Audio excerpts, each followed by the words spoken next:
Hi babies, I checked out of making a deposit in the bank the other day, and I wanted to take an account real quick here to let you know that my balance had a sequence of sixes in it.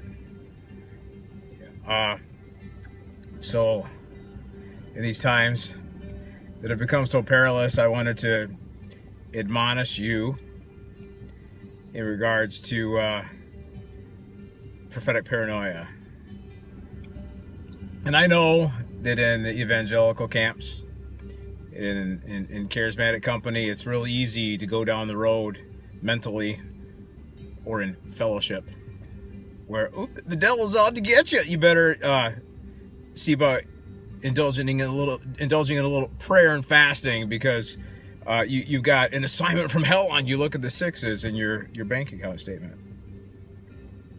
Can I remind you that the first instance, and there are first instances in the Bible, that when you set something in context where there's a word or a topic, always look at the very first place where that thing comes up and how it progresses after that. That's just a little bit of Bible wits, that when you're studying something, find out the very first place it's mentioned and then take your conclusion from there. The first place 666 is mentioned is in the contributions that were made for Solomon's temple. And can I tell you, God's building his church? Can I tell you that Jesus has begun a good work and he will be faithful to complete it in you until the day of Christ Jesus, that he will finish, he has finished, he has said it is finished.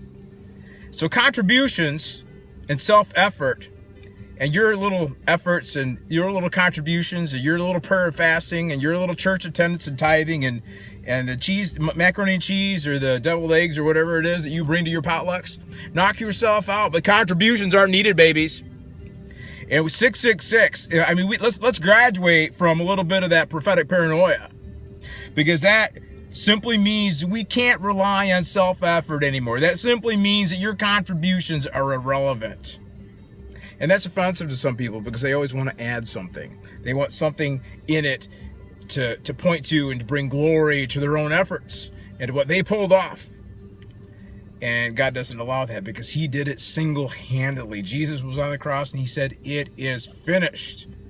So let's take that to heart and learn a whole lot of rest, that we can enter in to the work that's already completed and rest in it, because he said it is finished. And when that 666 comes up, babies, just start thinking along these lines. Reprogram yourself from that prophetic paranoia and just start understanding that God has it all under control, that God has completed the work, and that you are at liberty, ridiculously, you are at liberty to cease from your labors.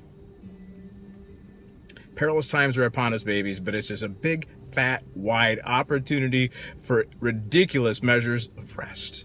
So rest in that. Quit biting your nails, get your head out of the sand, look up, because your redemption draws nigh.